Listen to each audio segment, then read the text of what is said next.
one. Hello, State of the Snowpack family. Coming at you live from Kootenay Backcountry Guides headquarters this time. Lovely new backdrop, same amazing human beings. Really want to say a huge thank you to everybody who has tuned in this year, everybody who has contributed, what they want to learn about, what they've seen out there, their min reports, their observations. Everything has really added up to us being able to create an amazing product for you and deliver information you're all really looking for. So please keep that coming. And as much as this is wrapping up this season, we're going to continue growing this project next winter. So please keep that feedback coming. With that said, tonight we're going to be talking about the snowpack. We're also going to be talking about a fatality that just happened to our community. Going to let that just sink in for a minute. It has hit a lot of people in this community very hard. It's going to be triggering. It might be hard to listen to. But there is a reason we have this event, and one of those reasons is because we can come together as a community. We can grieve together. We can learn from these incidents that happen, and we can rally behind the families and our community in support. And that is really an important part of this project.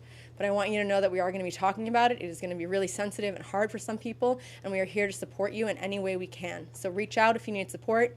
Reach out if you want to know how to get more involved with helping this family. We're going to give you that information later on, and I'm going to just let that be that for now. Last thing I'd like to do before our amazing presenter, Judson Wright, comes on is to show you our lovely team. So I am Morgan Dinsdale. Morgan in the Mountains. I'm a local ski guide, an avalanche educator, and god dang is this my passion project to help bring you all more safety, more information so you can make the best decisions in the backcountry possible. I could not do that without these people on this screen. Without Catherine Bayoni. She is my right hand. She has made sure everything is running smoothly, flawlessly, posts are happening, engagement is happening. Without my videographers, Ryan Flett, who did the first 3, and this time we have Tom Weeger, a photographer I love working with all season long, is on board to help us for this event, and I'm sure for many more in the future.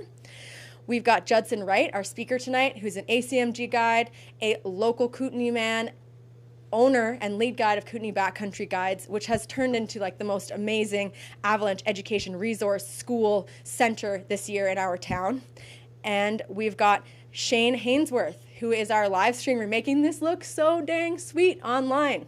All the cool graphics, everything being laid out so much better is with huge thanks to his efforts. So just want to acknowledge that team, and then without further ado, thank you, Judson. He stepped up. Our speaker, original speaker for this event, was not able to show up. Judson once again stepped up for this community, as he does time and time again. And as I mentioned, he's a local ACMG guide, lead guide and owner of Kootenay Backcountry Guides, and knower of all things snow. Judson, here we go. Gonna put the microphone down. Bloop.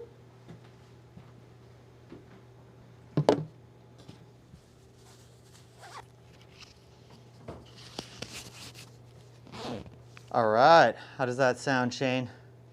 Good sound? Awesome. Hey, everyone. Thanks for coming. I'm Judson. Happy International Women's Day. I just wanted to throw a big shout out to all the women in our community. A couple of amazing rock star women involved with this event. We got Morgan, who's an amazing member of this community, bringing this event. This would not be possible without her. And Kath, who works in the background, helps me out at Kootenay Backcountry Guides. Kath, you rock. Thank you so much. And I'm really blown away by the number of women getting out in the backcountry, enjoying the incredible mountains that we have. This winter alone, we've noticed that over 50% of our course participants are women, which is incredible.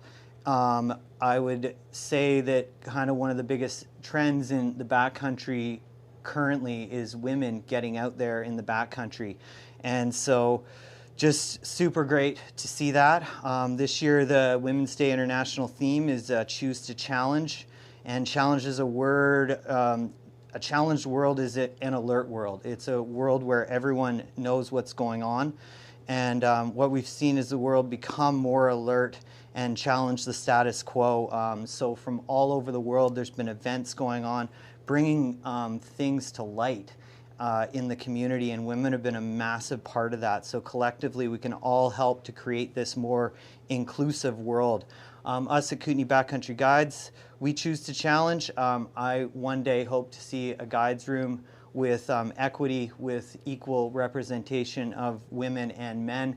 If you're a woman who loves to be out in the backcountry, you're a woman in the guiding stream, you're a female guide, and you want to join our team, reach out, please. So yes, on to the topics for the day.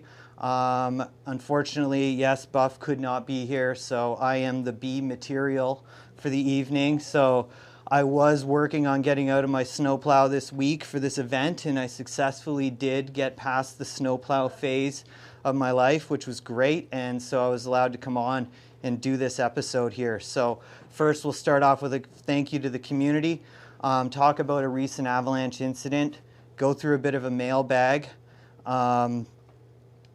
backcountry ethics. We're going to talk a little bit about the challenges of managing a spring snowpack and what goes on with that. The Avalanche Bulletin for March 8th. The snowpack history. The snowpack depths we have going on, and notable layers out there. So yeah, I'm from Kootenay Backcountry Guides, and we help people get beyond the boundaries. It's our mission to try to make the backcountry a safer place. That's what we do. We provide AST courses, we provide Backcountry 101 courses, we provide private guiding. And it's been really quite incredible this year to see the outpouring of community members getting out into the backcountry and taking courses. It's been absolutely incredible to see.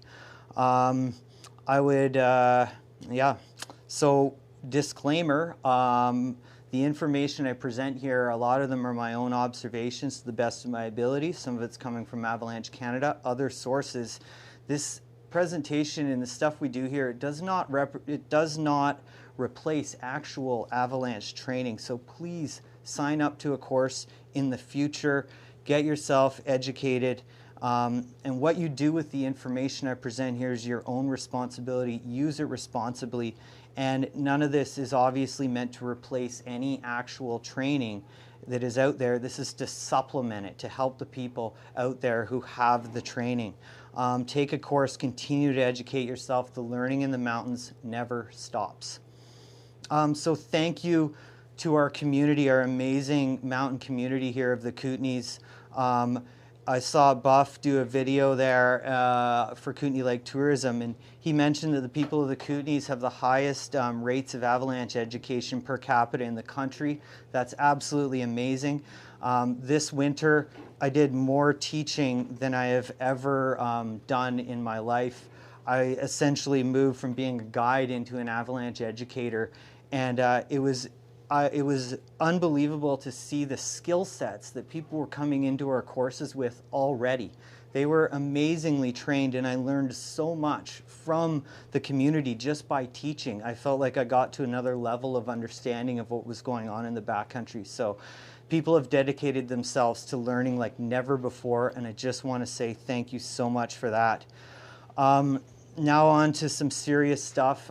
We did have a fatal avalanche in a recreational incident that occurred on March the 4th, and that report is up on Avalanche Canada. You can see it in a MIN report there, and it happened on the backside of Rico Peak. I'm just gotta lean in a bit here to see this, to see the full details, but yeah, it was at 2,450 meters, and it was estimated to be 50 to 120 centimeters deep. And it was 100 to 150 meters wide, and the slope angle start zone was around 35 degrees. It was a west aspect. They called it a size 3. And this slide happened, it ran about 150 to 200 meters downslope into a terrain trap, and the person who was buried 3 meters deep. His friends all had avalanche training. They all worked to get him out, but because of the terrain trap, he was simply buried too deep. Here's a photo of the place where it occurred. A bit of a shallow, rocky feature. Snowpack depths were shallowish there, so about 150 to 200 centimeters of total snowpack depth. So you can imagine some places the crown was 150, most of the snowpack came down. And just looking at this photo here, it is the type of terrain that we do we caution quite a bit as guides, this type of terrain, this shallow, rocky. And because it was a snowmobile, snowmobiles penetrate deeper into the snowpack. They're able to trigger those layers a little bit easier than skiers. It's not to say that skis wouldn't have triggered this. We really have no idea. But still, snowmobiles do have a bit more of an impact on that snow. Yeah, so experienced party involved, did everything they could to get their friend out. And it was a really prominent community member here named Joe. I've flown a bunch in the mountains with Joe, and super, super hard to hear. Amazing guy. He was dedicated to Avalanche, the Avalanche industry. He was a pilot. He flew. He helped with search and rescue. He went to guides trainings.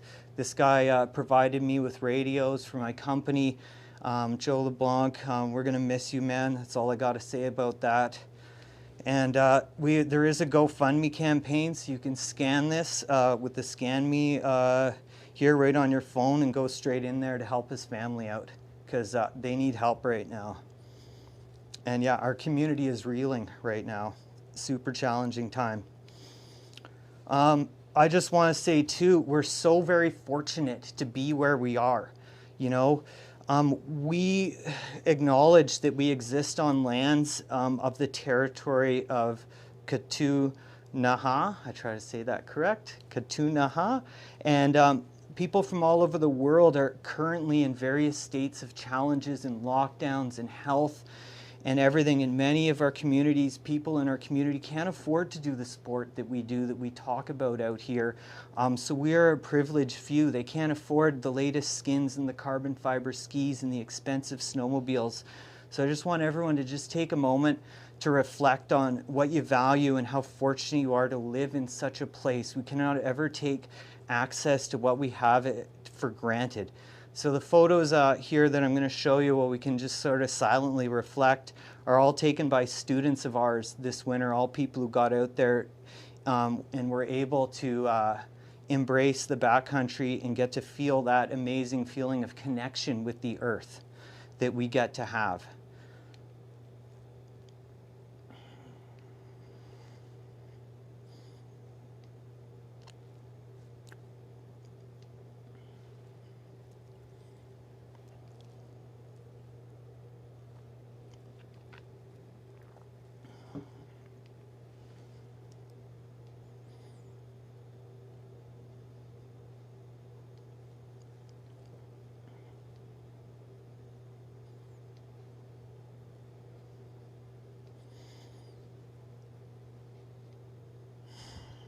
So, yeah, a few questions that came out to us. A lot of people sent in questions. We'll get into them in a minute.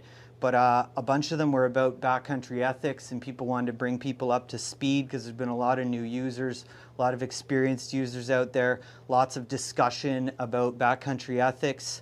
And there is no clear set of written book that you can just pick up that's like, this is what you do in the backcountry. But we can all work to help each other out to learn a few of these things. So there's a few minor rules I think we can all agree on. And some of these are what I would call self-evident. This is self-evident stuff that we're seeing go on out there that many members of the ski touring community are seeing that are somewhat new, that didn't used to go on. So with this great freedom that we have comes this responsibility. So rule number one is very self-evident, but apparently not so much because it's going on all the time, and that's don't piss on the skin track. Please don't piss on the skin track. Don't piss on the corners of the skin track. The acidophilus up track right now is a mess. It's almost every corner somebody urinated on. It's like, why? Why? There was so much room. You can go wherever. You got the whole mountain and there's just this one spot on the corner, so just don't do it. Move on, please. Rule number two, leave only your tracks, okay? Don't leave your masks out there. Don't leave your food. Leave only your tracks. A lot of skiing in here goes on in parks. We need to respect that. So we leave only our tracks. We do not leave dog poo. There is a lot of dog poo out there. Pick it up, please. Bring it with you. This is another self-evident rule. Next rule, maybe not as evident, but still prolific, and that is communicate with others so you minimize riding on top of other groups. I try to talk to as many people while I'm out there ski touring as possible. I ask them where I'm going, or they're going. I'm really just wanting to know so we can do our best to avoid one another. If you see a group above you, don't cut under them. If you're the group on top, don't cut over top of another group. That doesn't make things as safe. As there's more people, we want to communicate and be understanding of one another. If somebody asks you where they're going, they might not be just trying to steal your line. They might just be asking for safety information. I have gotten so much amazing info from groups this year where I just say, hey, what did you guys see? Where are you going? And then they tell me, and I get actual amazing information just from chatting with them. So right on. Rule number 4. We love digging profiles. People love digging profiles. It's the new thing. Everybody's digging. It's awesome. When you dig a profile, do your best to do it where people don't ski. That's not always possible, right? Of course, there's tracks everywhere as people wanting to ski. Try not to do it in a place where you're going to surprise somebody, right? Fill in the hole afterwards, right? So fill in that hole. And when you find interesting information, pass it on to Avalanche Canada in the form of a min report, okay? Right on to the mailbag. We got lots of questions sent into us that people wanted addressed during this State of the Snowpack. First one comes from Ben Ports from Vancouver, BC. He wanted to know how many squirrels live in Judson's beard in any given winter. And Ben, the answer is it totally depends. It depends on how big my beard is and the type of squirrel terrain I'm in. So this year, when I was in 5 Mile Creek and I had a big beard and there was lots of pow, there were a couple squirrels in it, but I did shave down and the squirrels are now eradicated from my beard, Ben, so you can hang out with me again, buddy. Okay, I miss you. From Graham from Nelson, BC. Why do people piss on the skin track? Graham, we don't know. We don't know why people do this. Maybe they're marking their territory. I'm not sure, but they're doing it. And we're just saying, don't. From Connor, Tofino. Will it pow at the end of March? Well, Connor, I can tell you for sure it will not pow in Tofino at the end of March. It might pow here in Nelson, BC at the end of March, but we don't have a crystal ball. I would love for it to pow at the end of March, but there will probably be pow at the end of March. It might not be powing itself. From Dieter, wonderful Dieter was saying, why do people boot pack on the skin track?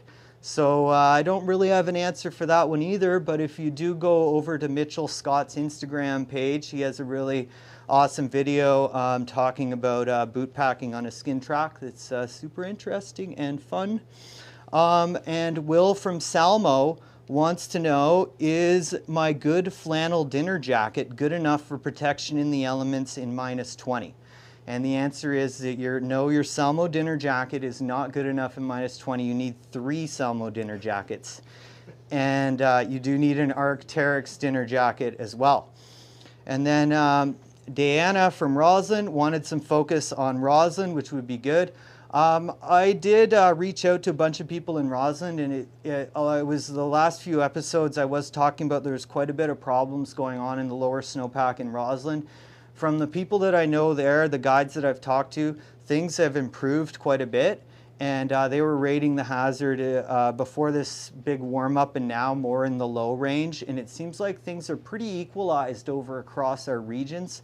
Roslyn still has a little bit less snow than Nelson and Kootenay Pass, but it's still over 200 centimeters, and people there are shredding without worrying about hitting rocks. And it seems like those deeper layers are doing a little bit better. We'll get a little bit more into that later on. Another question came is, how do I debrief a day? So I've made these slick little cards, and you can come visit me anytime at the office, or you can hit us up on social media and we can get you one of these amazing debrief cards. This helps you debrief your day. So the questions I ask, usually myself, is was the avalanche bulletin and weather forecast similar to what I predicted? What was different? What was accurate? You can bring these up with your group because you're spending your day collecting data. So you want to review that data. Were there any close calls to debrief? And did human factors come into play? How does everyone feel about the day, the group dynamics, the risk level of the tour? Super important to bring these up on a daily basis with the people you ski with. Otherwise, you might just go home and people don't feel good about the day, and then you may not want to go skiing together again. And we want everyone to ski together and remain friends. And then it's, can assign someone for a Mountain Information Network report? Yes.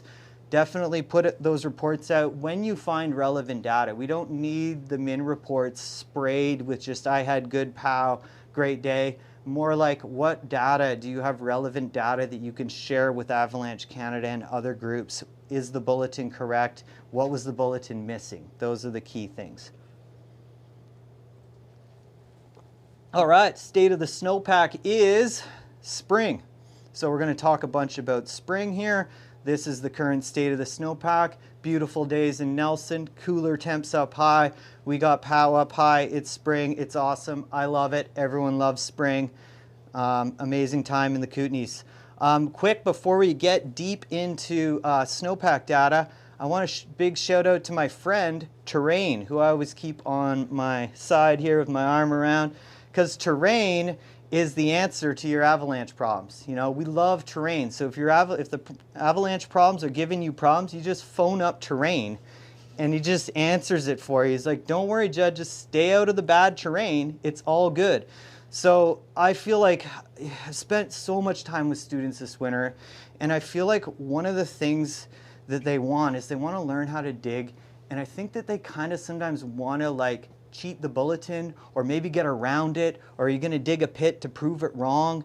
And really, it's like, you know, Jason talked about spatial variability. Wishy talked about spatial variability, and that's the thing. It's like, yes, we dig, we give this data, but in the end, the bulletin compiles all that data in like a big form. So we don't want to get out into the like, okay, I'm going to use this and try to, you know, sneak around the bulletin.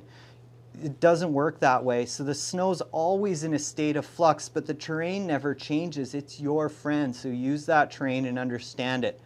That's the easiest way to get good at backcountry skiing. It's not through snow, it's through terrain. So, big question from the mailbag that everyone was asking, what does spring mean for the snowpack? What's going on with the snowpack in the spring? And we have warmer temperatures, which often means, not always, but often means we get less persistent weak layers forming. The change that goes on in the swings of temperatures tends to mean that the snow either stabilizes or destabilizes quicker. Okay, so we get more rapid change going on with these swings in temperature. It can be, I read the forecast, I think it's going to be tonight or tomorrow night, it's going to drop down to like -18, and it was like over 0 today out there. So we'll get those swings in temperature, which can heal things up. We get an increase of avalanche activity going on south aspects in periods of heat. And overall, not just on south, but basically on aspects that the sun is facing when it's out, okay? Possibility of deep persistent weak layers waking up and becoming reactive again. And we'll get into that in a little bit on how that occurs. We get isothermal snow, so that becomes our enemy come mid-spring. We don't like isothermal snow. We'll talk about that as well. And we end up dealing with wet slabs and loose wet avalanches as well, which are relatively new. We've spent all year dealing with this dry snow. All of a sudden it gets wet, and you got to switch your mindset on. Sometimes the avalanche hazard can be more predictable. You get these swings, heat of the day, becomes more active, cools down at night, stabilizes, gets better, and this happens especially during melt freeze conditions that are going on out there. So what do warmer temperatures do to the snowpack out there? Layers tend to settle out and bond faster, so you end up getting a little bit more increased bonding and settlement of those layers. But that all, and surface hoar does not form as readily, and if it does, it can melt out, but this doesn't mean surface hoar doesn't form. I've seen some nasty surface hoar layers take place in the spring, just generally not quite as often, and sometimes what happens is the sun comes around and melts it first. So yeah, I have seen really nasty surface hoar layers carry on, but generally you don't get quite as many of them. The warm temperatures can rapidly destabilize the snowpack when layers become wet. So you could be planning a day and you're all on these north aspects and you're having a good time, and all of a sudden you got to do your last run and you drop in and that sun has been around the corner on you and the snow has completely destabilized. So you've got to play a little bit of this game of what aspect when, and it becomes your trip planning changes to move around where the sun is going to be. And it can be great strategy to be able to deal with this rapid destabilization of the snowpack. It can form slabs at a faster rate because the snow becomes heavier. So just like it can bond faster, it can also form slabs faster because the snow gets warm and the slab forms quicker. Everything happens at a more rapid rate. So all snow metamorphism happens at a more rapid rate. Things happen faster at warmer temperatures in the spring. So avalanche activity. We get increased avalanche activity on slopes that face the sun, or any time where you don't get an overnight refreeze. We get increased avalanche activity when the snow turns isothermal. We'll talk about isothermal snow in a moment here. And wet loose avalanches become more common. Wet slab avalanches can become more common. And there's a potential for deep, persistent weak layers to wake up and become reactive again. Some of the layers that we were dealing with in December and January, when the snow starts to fully melt out and get wet, they can become reactive again. And we'll talk about how that happens. And during periods of melt freeze conditions, avalanche activity can become more predictable. So when you get into that melt freeze, all of a sudden it becomes a little bit more predictable for you to be able to manage. Wet slab avalanches. So we'll talk about these somewhat rare but very challenging avalanches to deal with. They involve wet layers in the snowpack, typically including deeper layers. Water caused by melting snow penetrates the snowpack and reaches deeper, persistent weak layers, causing them to fail. So this is what happens: is the sun comes in, or the warmth, and it starts melting, and as that snowpack gets heavier and wet, that wetness can come down and it can make a layer that's deep in the snowpack reactive again, and that can be super challenging to deal with. They tend to be large, so they tend to be very big. They're going down, they're triggering one of these deeper weak layers. The snow is extremely heavy that's associated with them because it's usually wet, very destructive avalanches. When I think about wet slab avalanches, you know, I think about like Evening Ridge and a bunch of the paths that come off of that. A lot of them are very commonly run. They do commonly run in the winter, but often in the spring you get these massive wet slabs that come down off of Evening Ridge and Wales Back and whatnot in that area. They're best managed by avoiding start zones and avalanche paths during the heat of the day or any time the snow becomes wet from melting. And particularly common on days where there's no overnight refreeze. So that's what we talk about, that spring cycle, that freeze refreeze. Sometimes you don't get an overnight refreeze, and then that's when the snowpack really deteriorates because it doesn't have a time to catch back up and freeze again. So it just starts again the next morning melting, and that can be really challenging to deal with. So they're particularly more common on those days. Here's a shot of some wet slabs that were released on ground. And so when you see activity like this, if you look at those paths, there's a path on your screen that's to the right and immediate right, and then another one. I would just be avoiding terrain like that that's facing south, big terrain, when we're talking about major daytime heating. Here's another shot, some wet slabs gouging down really deep into the snowpack.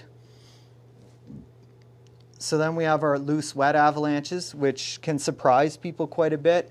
I know that I was out there today, and there's about 15 or so centimeters on top of the crust, and as soon as the sun hit that, we started skiing anything steep, it was sliding right off. So we were causing size 1s pretty much everywhere on anything steep that had sun effect on it, especially when it's sitting on a crust. So this was sitting on a crust, and then it just runs on the crust. They're more powerful than loose dry avalanches due to their higher density, and often limited, but not always limited, to sunny slopes.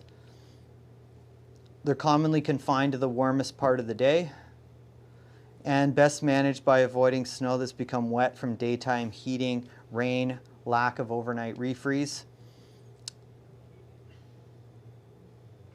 All right, so we're going to play a video here. This is a wet slide, a loose wet, but triggered by a split border.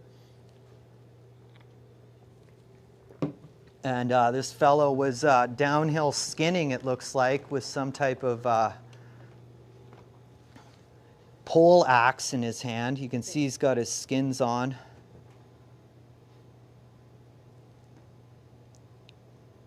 I like how he did the shoulder check. That's great.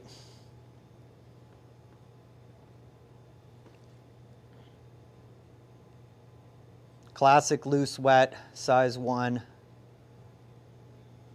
Easily push you over. Here's this is a bit of a long video, but it really demonstrates how easily a small avalanche can become large. Look at how small this is to start, just these roller balls, and as they take off, they gain mass and turn into a solid size 2 by the bottom.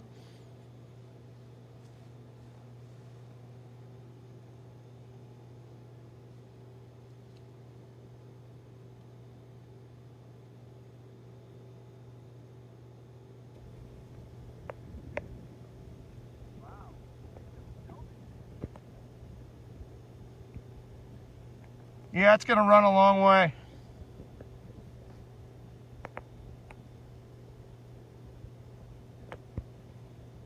Wow. This is where this really starts to gain mass at the bottom. It'll here. build up force now, going off that steeper part.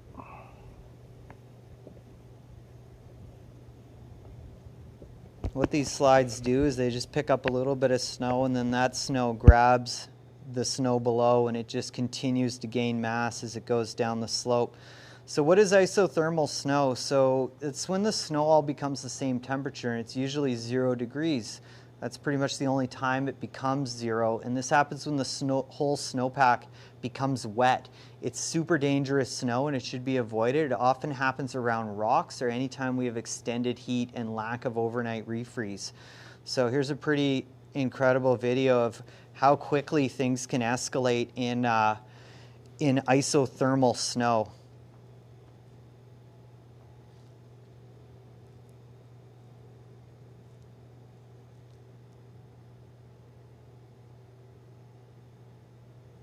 You just imagine that happening on a larger slope.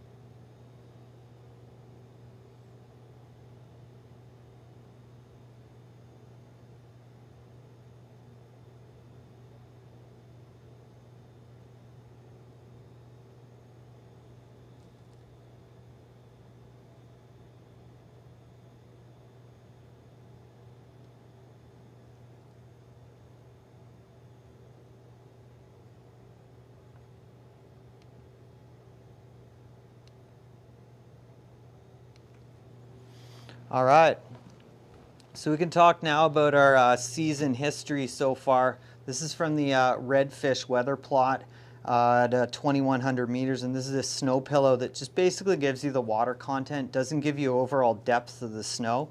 And we are the blue line that's in the middle there.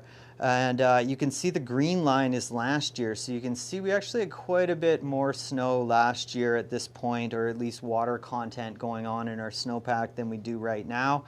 And our bar here is kind of leveled out, And you can see the red is the historical mean of basically the average of the largest and the smallest winters in terms of snowpacks. And we're basically right in the middle. We're a little bit actually above average for water content. Which then brings me over into the snowpack depths. So we've got a little bit higher than average water content, but then our snowpack depths are kind of average. And we'll talk about that when we get to the Whitewater section here with the latest snow report. But we got about 250 to 300 centimeters in the Whitewater backcountry. Higher you go, obviously, the more snow. And quite a bit less snow on upper ridge tops, which have been scoured by huge wind events that have gone on this winter. Tons of wind. And then we go at Kootenay, 300 plus in the Kootenay range. Quite a bit more snow as you go north. Go all the way up into Revelstoke. Areas around the Monashees and Revelstoke have 375, 4 meters of snow. They had a huge early season. We played a little bit of catch up in the last month and a bit here, and but they started out way ahead with huge snowpacks. And 225 to 250 at Kootenay Pass and the Boningtons. And then 200 to 225 in the Roslyn range, which is awesome for Roslyn because the last time I was talking, especially in the early season, it was really, really rough in Roslyn, and we were wondering what was going to go on, if they were going to have a winter. And then Roslyn actually took off and caught back up and has kind of got the same snow over the last month and a half that we have, which is awesome for Roslyn. We love Roslyn. I did 2 winters learning basically to ski in BC there. I love Red Mountain and Granite, some of the funnest terrain that you can ski anywhere, and Roslyn's great, and it's awesome to see the snowpack build and get into your sort of average winter going on there. So our notable layers we have going on, starting from the bottom up, there's been these November crust facets that we dealt with earlier in the season, and then we have this December 8th rain crust that came in. And then on top of that, there was the December 13th surface hoar. That was a problematic layer that we had a whole bunch of avalanche cycles on. We had dealt with that one for a while, early season. And then there was the January 11th surface hoar. So that layer we dealt with for a while again. And then we had this rain event too that happened. 2 different rain events, the 12th and the 13th, 2 prominent rain crusts, and you still see those in the snowpack when you dig down. And the January 25th and the 17th surface hoar. So those are 2 surface hoar layers that are basically sitting on top of those rain crusts. There's also facets associated with those layers as well. And I'll go back and just mention on the January 11th surface hoar, incredibly, if you go on the Whitewater page there in their YouTube channel, they did a recent snowpack update with Dave, one of the patrollers and forecasters there, showed he got a test on the January 11th layer, which is unbelievable because that's super old. It's now over 2 months old, and or basically 2 months right now. And that surface hoar layer failed in a test. And with all these layers, one of the things is like you just can't, especially moving into spring, you can't just forget about these. Don't worry, they're gone. You can't ever just get rid of them. They persist. That's why they're called persistent weak layers. And I've been seeing this January 25th and 17th. I keep wanting to write it off, and I'm like, okay, it's done. And then I'll get a test result on it, or I'm getting surprised by test results on these layers. And there's been some speculation over whether or not the fatality was on the 25th or 17th surface hoar. We don't really know at this point enough to say. It was deep, and not 100% sure if it was a facet layer or surface hoar, but it was definitely a persistent weak layer from earlier in the year. And then we have the February 25th surface hoar, which hasn't been too much of an issue. So this layer hasn't really produced too much in the way of avalanche activity. Is small surface hoar, whereas the January 25th and the 12th, those are pretty big prominent surface hoar layers. 25th, pretty hard to find. I haven't found too much of it out there. And so we'll move on to a little bit of a sketch of the snowpack. And so some of you are probably looking at this, what the heck is this? And this is just a graph of the snowpack. And this is a great example of basically a general trend of like what's going on out there. And as you see the bars, they go over to the left. that is, the left-hand side is strong snow and the right-hand side is weak snow. And if you look down at the 100, going down to the bottom, the 100, that's 100 deep. That's the January 25th surface hoar. So anytime you see a whole bunch of strong snow over top of weak snow, that's where you have that problem. And if you look on the top, there is that bar, that really thin bar that's at like between 0 and 10. That's a crust. So we're dealing with that crust. I'm sure some people have run into that crust. It's a pesky crust. It warmed up quite a bit and then it cooled. And that crust is kind of everywhere on anything that's solar. Believe it or not, the north aspect still held some soft snow. But in the Whitewater area, we also got some rain last Sunday. It did this really weird rain event thing that just happened to hit Whitewater. It didn't really seem to hit Kootenay Pass or north of here. It was just Whitewater. I was really surprised by it, expecting this incredible POW day. Got up there and there was this crust. It was still skiable. But if you're in the Whitewater backcountry, you will notice this really thin, it's anywhere from 2 to 5 millimeter crust. And then what's going on top of that is 10 to 15 centimeters of snow. And then today the sun came out and that sun melted some of that fresh POW. So now that crust is just a little bit thicker on the south. So it's all about finding that shade right now. Here's the Whitewater Ski Resort snow report. And what you'll see here, what's kind of interesting is, you know, the snowpack depth is 260, which is about average, but the total snowfall is only 649 centimeters. Now, on a normal year, Whitewater reports they get between 1,000 and 1,200 centimeters of snow. So we're sitting at about 50%, but the water content is so high that basically it's kept the snowpack high enough here that we have that 260. So the snow that's come in has been quite dense and full of moisture.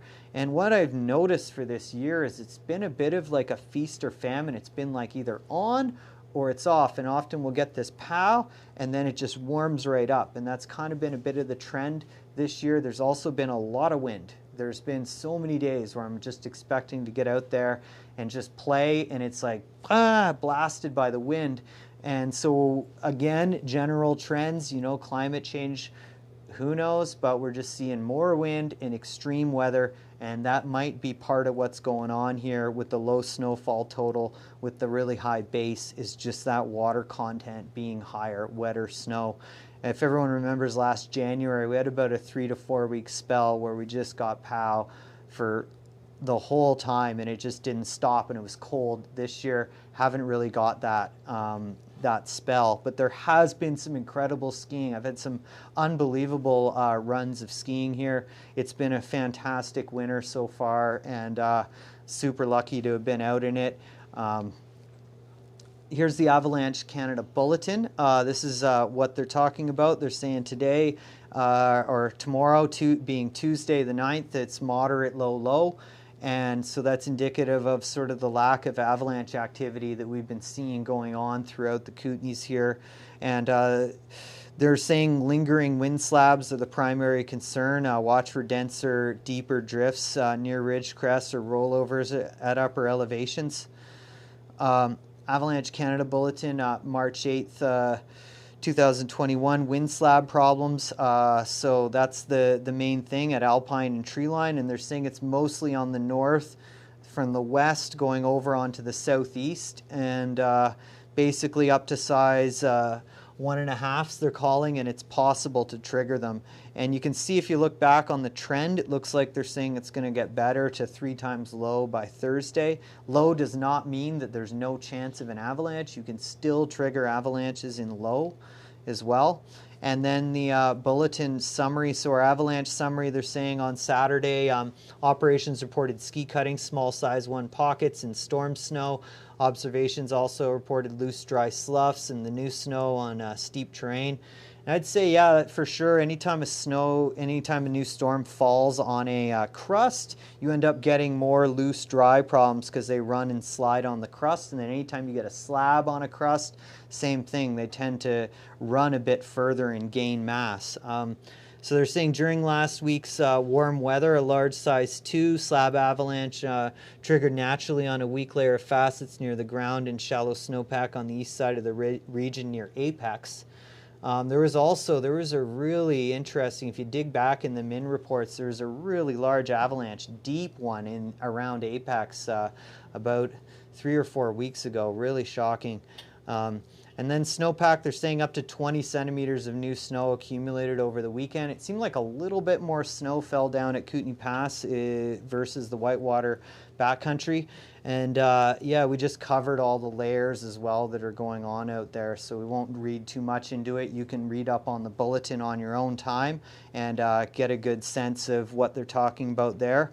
I figure I'd give you a couple other useful tips for spring. Corn skiing is fun, but it's not so fun in the trees. Often we don't get refreezes in the trees. It tends to be a little bit better when there's open sky. You get a little bit more of a freeze going on when there's open sky, and that's when we get better conditions. Don't be like this guy in the photo here and end up hung up upside down on a log. Ski crampons can save your day. So here is a few examples of ski crampons for you that could save your day. And these are for the up track, so they're not boot crampons. They actually go on your bindings. These things are slick, and they can make a really painful up track go really well. And then check out these skeets. I haven't employed these too much. I use them one day, and they work in a pinch. And these work really well on, they're not expensive. A lot of this stuff is expensive. These are relatively reasonable price, and they work well on split boards and on skis. And you just strap it on. They're gonna work for a short uphill, not a super long one. And look out on icy steep slopes. A routine fall, if you're on that frozen slope, can turn into a slide for life. People have been injured very badly falling on an icy up track or down track as well. 'Tis the season to explore and hit bigger objectives. Get on out there, explore regions and places in the mountains when the hazard gives you that you know, the thumbs up and the problems are less and you're able to move around. It's time for people who just say, I don't want to go out in conservatives. Go check out new zones, explore, check out the backcountry, and don't give up on the POW. You'd be surprised at how many times you can just be sitting at home thinking it's no good, and then you go out and you're like, man, that was amazing. Some of the best skiing I've ever done has been in the spring, and people here just tend to hang things up right now. They see the first sign of sun, they grab their bike, and they're like, it's all over. It's not over. We got lots of skiing to do, and it's going to be an amazing spring here. So I'm super pumped on getting out there and hitting some bigger objectives. Plan a traverse, plan a trip, do something awesome. Get out while the getting's good for sure. So yeah, thanks so much, everybody. Just want to throw just a shout out here to our YouTube channel. Check out our YouTube channel. I'm gonna be launching a new thing here that I'm gonna be interviewing people who have had backcountry incidents. And so if you or anybody you know has been involved in a backcountry incident and you want to break it down so others can learn about it, hit me up. Hit me up on our socials. Go to our website and email us. Let us know, because I'm going to do a series of interviews where we can use slides and do it over YouTube. And we've got a member of the search and rescue here who's going to do our first one, and that's going to be coming out in a couple of weeks, and he's going to talk about a rescue where they had to do a long line rescue of an avalanche that went on Whalesback. I know one of the popular questions we had for this event was people wanted to hear about the Whalesback terrain and talk about it, but I just didn't have time to go on about it. I wanted to focus in on some other things for this one. But it is a topic on my mind as well. A lot of people have seen some pretty crazy lines go down on that this winter. So yeah, just a good topic to talk about and hear search and rescue's perspective of what goes on when a call goes into them. So yeah, we'll be here. I'll be out. I want to go skiing. Private guided tours are a thing. Let's hit big objectives. I've got 3 spots on our final AST2. This is our last AST2 of the year that you have a chance to go out with our guides and learn from us. That's on March 11th to 14th. You can get the work done. We can support you to help you get that work done. Hit us up. Now is your opportunity. Long days. It's going to be great learning going on out there. and we'll move on over. Thanks, everybody. Thank you for the amazing winter. Thank you, community, for all your support and everything. And Morgan, come on in.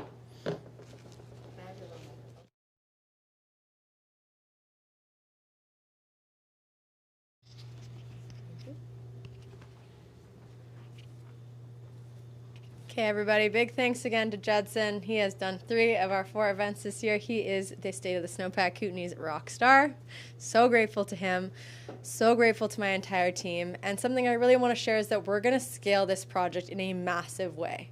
My goal is that it will be in every mountain town in Canada that wants it, every mountain town of the West, every week, so that you can tune into your local snowpack. So if you live in Whistler, if you live in Fernie, if you live in Terrace, BC, if you live anywhere that you want this to come to your town and you want to be involved with this, please reach out to me on the State of the Snowpack Instagram, on the State of the Snowpack website. There's a link to email me directly.